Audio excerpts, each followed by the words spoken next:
This is a production of WKNO Memphis. Production funding for Behind the Headlines is made possible in part by the WKNO Production Fund, the WKNO Endowment Fund, and by viewers like you. Thank you.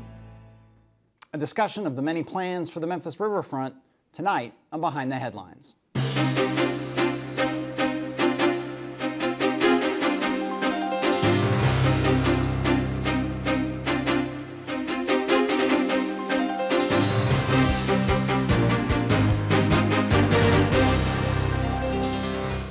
I'm Eric Barnes, publisher of the Memphis Daily News. Thanks for joining us. We're joined tonight for a discussion about the future of the Memphis riverfront by Benny Linderman, president of the Memphis Riverfront Development Corporation. Thank you for being here. Thank you, Eric, for asking me. Absolutely. And Bill Dree, senior reporter with the Memphis Daily News.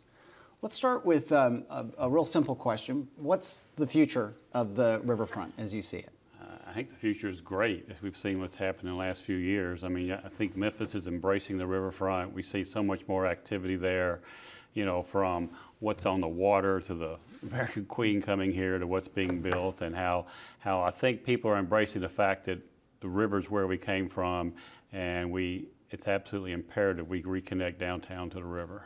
Well, let's talk just the status of two, maybe the biggest projects going on right now, and you correct me if I'm wrong, but what's the status of Beale Street Landing, which is where the American Queen is docking, and I think now the smaller boats are docking. It was in use last season, but not completely finished, and the structure, if people have driven down Riverside Drive, the structure is complete but not occupied yet. Is that correct? So give us an update on all that. I mean, yeah, Beale Street Landing certainly wasn't complete last year, even though we had 4 different companies dock their boats at Beale Street Landing. Yeah. But so we used it, but it actually wasn't completed. The building now is complete. The local excursion boat has moved into the building, and he's been operating his business from Beale Street Landing since March 1st. The American Queens had 1 trip already in here this year. They're coming back in this Sunday.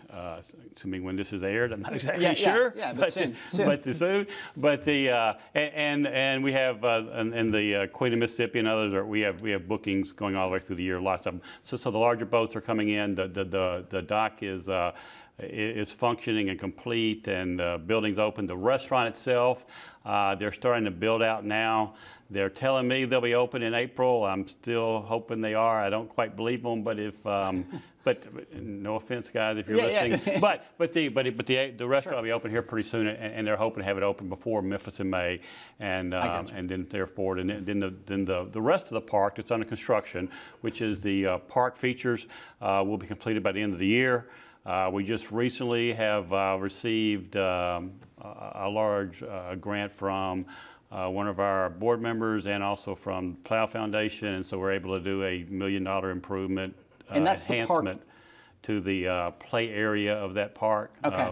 So that's going to really benefit the children in the area. There is no playgrounds anywhere in downtown Memphis. Okay. So that'll be the first one. So that'll be the first one. Okay. And the cobblestone, what's the status with the cobblestone? Sometimes controversial. There's the historic features. You know, that it's probably the big tension between preservation and utilization. What's the status with that? It's always controversial, but the status has been that the most controversial part of all of these different entities, whether you're even within different fractions of the historic preservation groups, either public or in some regulatory approving agency side of the thing, all came together and agreed upon what was acceptable. Those changes were made, ready to go out for bids, project ready to go forward. Then there got to be funding problems because within the state of Tennessee, the regulations had changed since the project began several years ago. And the regulations, when the city entered into the contract with the state for the money, there was $6 million of federal money that was being funneled to the state, to the city. When the city entered that contract allowed for what was spent on design to be used for the matching local dollars for the federal money. And the state changed the regulations, and now all of a sudden that there's $742,000 the city has spent in good faith, assuming they could use it for matching. Now the state has said rules have changed, you can't use that. So we're scrambling now trying to figure out where we come up with that money. And the quick vision of what's going to go on with the cobblestones is, the cobblestones are, if you're staring at the river, they are to the right of Beale Street Landing. Is that correct? Just so I orient the viewers. Just to the north of it. And so what is the plan, assuming the funding comes through, and what is the plan for that? I mean, the basic plan for the cobblestones is restoring them. And the main purpose is putting some type of toe wall at the bottom of the slope, keeping the cobblestones from slowly falling into the river, filling in the depressions and things, making the cobblestones as smooth as possible without hurting their historic preservation. There'll be a walkway along the bottom there that ties into Beale Street Landing also, so people can walk along the water edge during the summer months.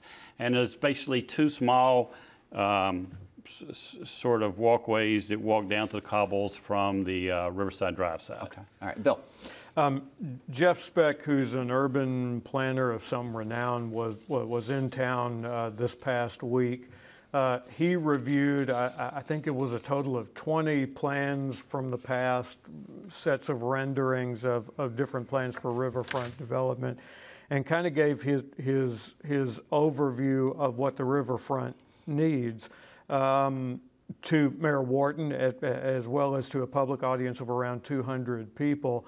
Have you seen those plans or his findings? And Yeah, I was fortunate enough to have a briefing with the mayor and Jeff earlier that day, and then attend the public meeting later that day. So I've heard his presentation twice in quite a bit of detail.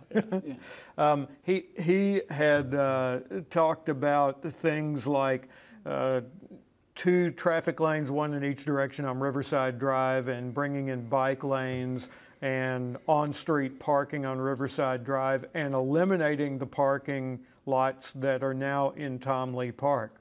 What's your opinion of that? I mean, I think first thing, I thought what Jeff's approach was totally right on cue. I mean, I didn't disagree with anything he had to say with how he philosophically connected thing. And pretty much most urban planners have the same concept, connecting the city to the water. Jeff did it very beautifully in what he proposed to do, picking out pieces from old plans. You could tweak a couple of things, but basically I think he was on target. You know, I'll probably get myself in trouble here because I'm not a very politically correct person here, but I'll say what I think. I think Riverside Drive I mean, I'm the one that wanted to put the median in Riverside Drive to start with. Some people in downtown Memphis tried to get me fired for hurting the traffic flow on Riverside Drive because I was doing that. I didn't think it was a bit of a problem, and it wasn't, okay? I don't think, I think traffic-wise, you could make Riverside Drive 2 lanes and not cause a hardship on downtown Memphis. Now, I'm not sure you could put parallel parking along there, because parallel parking along a road, even though we need parking there desperately, we need more parking than we have desperately. I don't think you could, when we, for instance, when we had the grand opening of the American Queen came in for the christening, we blocked off one lane of Riverside Drive for a long way, the additional parking. No problems whatsoever. Traffic flows back and forth. Now, when we started letting people park there, the parallel parking on Riverside Drive totally shut that roadway down, because most Memphians, you know, I know Bill probably can, but most Memphians can't parallel park. Mm-hmm. Most Memphians, half of Memphians probably never have parallel parked in their whole life. And so especially in this city, parallel parking is a big challenge in that it just takes so long. Anytime a car is parking on Riverside Drive, you're totally shutting down that roadway. If you have a number of people going to the park, and that parking lot there holds 120 people, and it's full almost most spring days, we have 120 people parking in and out. I don't know how you get any traffic down Riverside Drive. What about bike lanes down Riverside Drive? I think, yeah, like I said before, I think if someone wanted to make Riverside Drive 1 lane each direction, use that for, use it for bike lanes, or use it for just no parking lanes, or use it for green space, I think you could do that. I'm just a little skeptical on the parallel parking, and I certainly hope if we move in that direction that we do it through some way where we test it out first. Okay. Mm-hmm. Okay. Mud Island opens up for the season in April. What can you tell us about what's ahead for it? And long term, are there any ways that we probably haven't tried over the years to improve access to Mud Island that may be in the cards for it. Okay. Mud Island, I can't quite tell you some things on concerts yet because they're not public yet, but we will have concerts again, and they'll be great concerts just like we've had the last 2 years. I will tell you that we're having a number of major events now. Mud Island has sort of grown. Our philosophy on Mud Island, we've zeroed in on the fact that Mud Island works very well for an event venue, okay? Like the Dragon Boat races that were held there this past year. They're coming back this year. They love the site. We love them. We hear about the Jimmy Buffett concert. The most people ever been on Mud Island was for the Dragon Boat races last year, okay? And it totally filled the space up. But we have a number of large events like that this year that are going to be like that, and we're trying to like book every weekend to be, and we're sort of running out of space, okay, for weekends to use for major events, but that we found that to be very successful, and we think it will be in the future. Now, for us connecting Mud Island to the land side, I totally agree with what Jeff said in his report, and two things. One thing about how he talked about connecting it, I think the cost may be a little bit off, but the one thing he said was, if you're really going to take advantage of Mud Island, you can't just clean up, paint up, fix up. It has to be all in. There has to be a number of things done to the island to change the way it works. There has to be some major connections made. Going in and dropping $1 million or $2 million here and there, in my opinion, won't solve the problem. I totally agree. It needs to be the community waiting to the point that it's ready to make a major commitment and then fixing the island. As far as the connection goes, I mean, everybody always talks about, you know, whether a pedestrian bridge or car bridge or whatever going to Mud Island, you know, and being a movable bridge because you have to provide for navigation underneath there. And we totally support that. We totally agree with that. And I've talked to a number of planners in the past, maybe 8, 9, 10. Everybody has the same concept, a bridge, different places, but same bridge.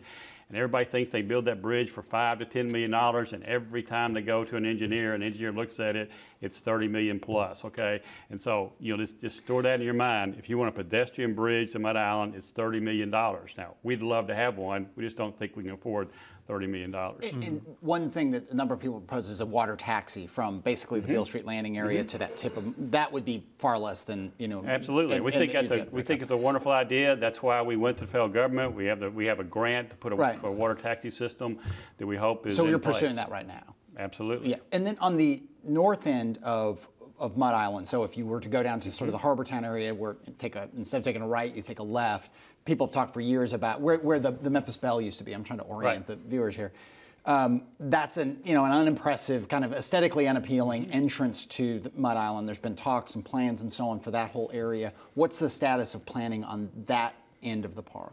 Yeah, there was a very public planning process held a couple years ago that looked at redoing Mud Island, land use plan. They showed several different ways of converting that to more of a mixed-use area, which is very similar to what Jeff showed in his plan, and so that's where he's got that information from. You know, we totally support that. We think that's absolutely what needs to do. It just can't be done without a big, you can't do that alone. You got to do some other improvements to Mud Island. You got to make the connections we just talked about, and then all it together works wonderful. And who has to, just to get in the weeds here for a second, who has to come together? And Jeff Speck, and he said that was a great plan, and Looney Ricks Kiss, I think, did that, and you know, very well respected local and national architecture and planning firm. Who has to come together to make, let's just pick on that part of that idea, to make that happen? It's all about the dollars, Eric. Okay? It's all about the dollars. So you got to come up with money to do that, and monies have to exist somewhere to make those improvements.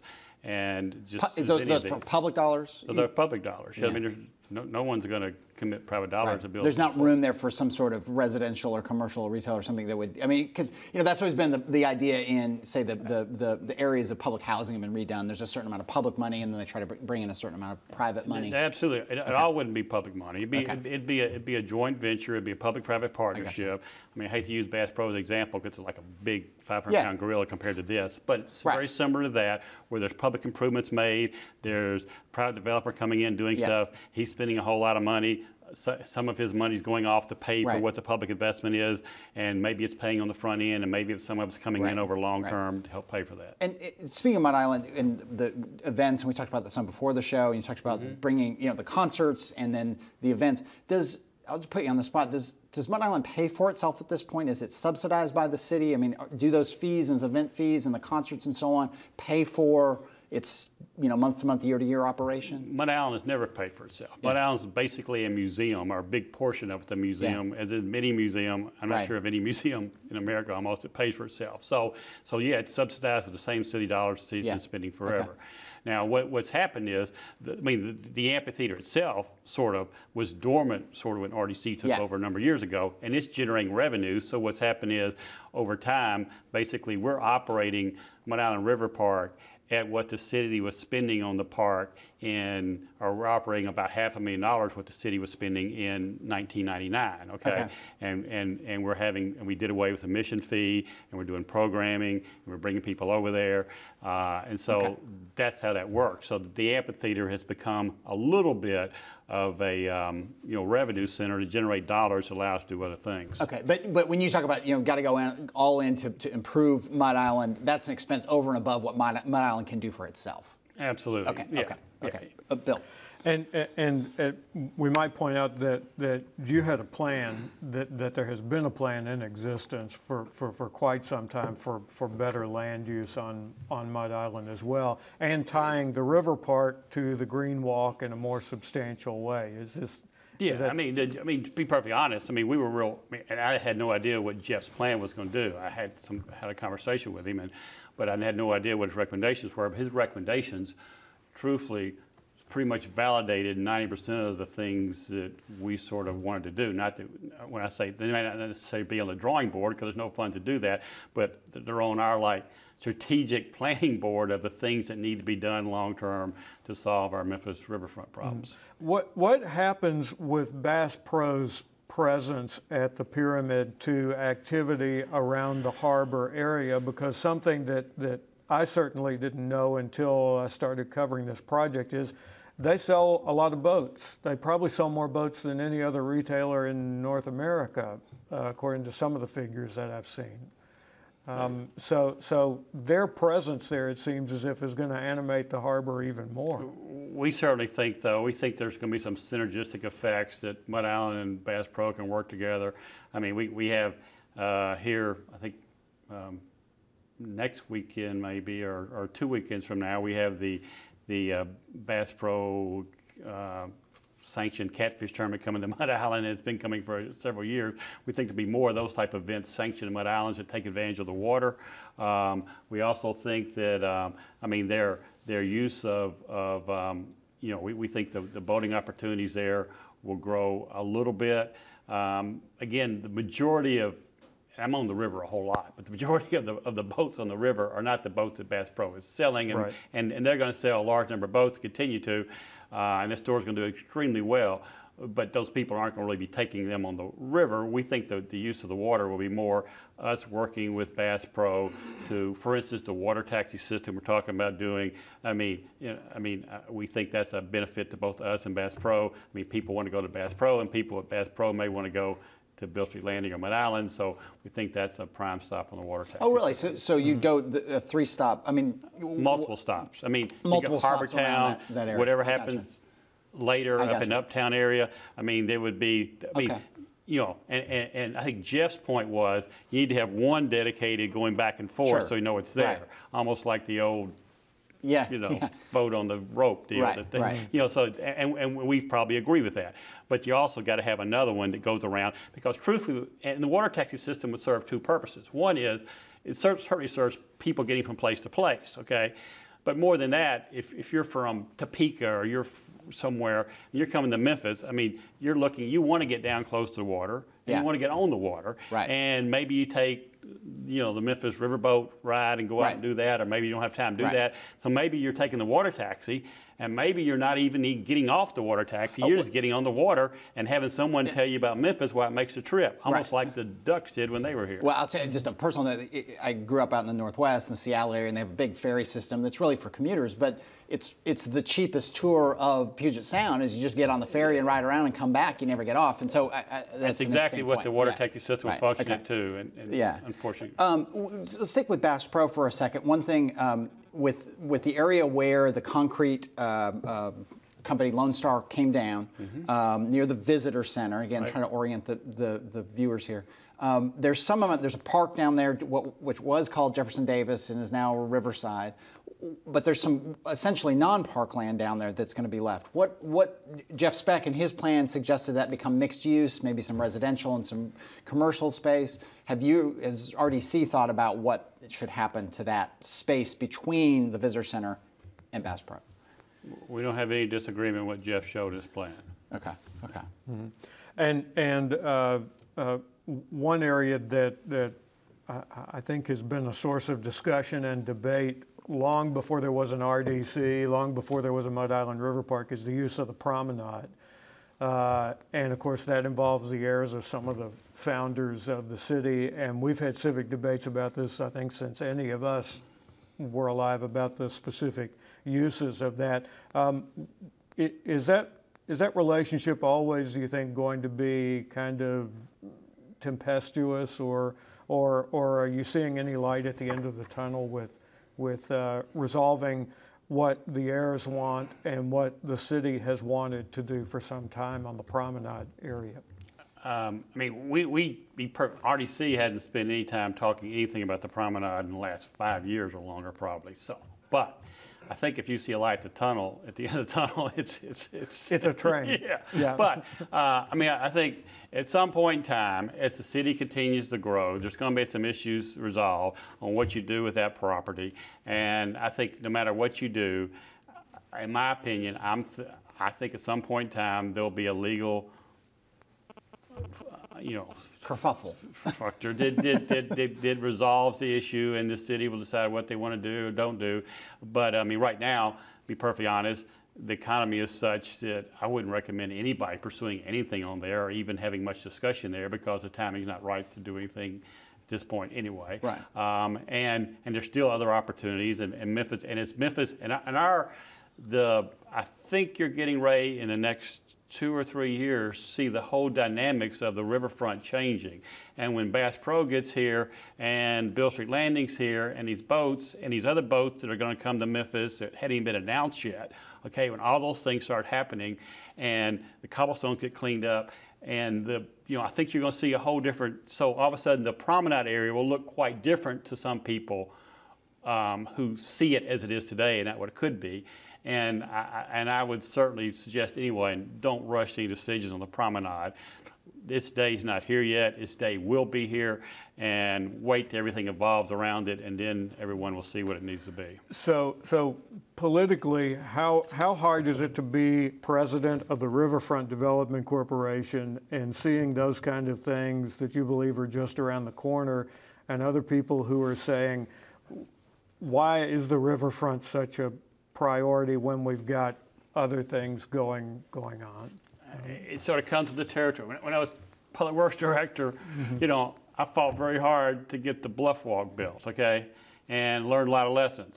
One lesson is to never have a public meeting where they serve alcohol. You have to leave out through the back door, okay? Well, I've never done that since. But, I mean, so you understand, so you have to stay the course. You have to do what's right. You know you're going to get criticism.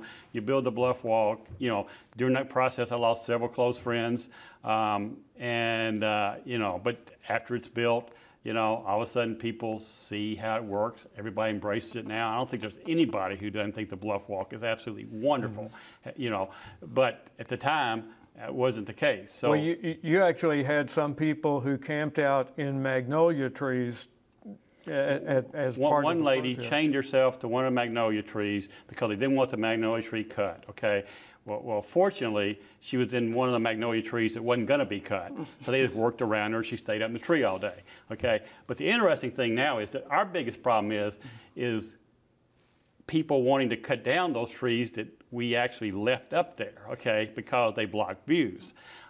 So it's an interesting dynamic of what people want one day versus another. Well, you mentioned the walk, and that's one of the things people do, get down to the river and try to walk. But the pathways from, say Mud Island to the end of your area, at least of some authority, aren't all connected at this point. What does it take to connect those more? That was one of the recommendations from Speck's plan. I'm sure other people have said that. What does it take to to make a more continuous I mean, one walkway. connection, it's actually been just put on hold because you're waiting for the finalized plans of Bass Pro and what Bass Pro does, and so it didn't make any sense to make that connection. Bass Pro's going to tear it all up, and you have to, whatever you do has to be consistent with Bass Pro. So, I mean, you can go forward and spend the money and do it, it'd be worthless. And then the other connection he's talking about is down there near the library, and that whole issue is you can make that connection today. Whenever you do the promenade plan, it's going to totally tear it out. Yeah. And I know he used the word insignificant cost a number of times, but insignificant cost is still a couple $1 million, and that's I mean, for us, and working with the city council and things, those aren't insignificant costs. So until you know exactly how you want it to look like, we don't necessarily think you need to spend that money. Right. Just a minute and a half left. The Beale Street Landing, obviously, almost finished now. Was there any point in that process where you just wanted to give up? Or, I mean, it was expensive. It took longer than expected. There were, huge engineering hurdles. We had four mayors. There was criticism of you, of your organization. 27 votes for the city council. I mean, did you ever just throw up your hands? 27 votes for the city council. Yeah. I threw up my hands a lot. Okay. Now, I mean, for a lot of different reasons. But sure, it's frustrating. But again, you got to sort of get away from everything, get away from the noise, and try to look and see is what we're doing is right. Okay. What we heard from everybody: there are no boats on the river. Right. Don't build this thing. Why are you building the dock? We had more boats we could accommodate before the thing was even open. We're now looking at how we expand the dock because it's too small. All right, we're going to leave it there. Thank you for joining us. Thank you, Bill. Thank you for joining us. Join us again next week. Good night.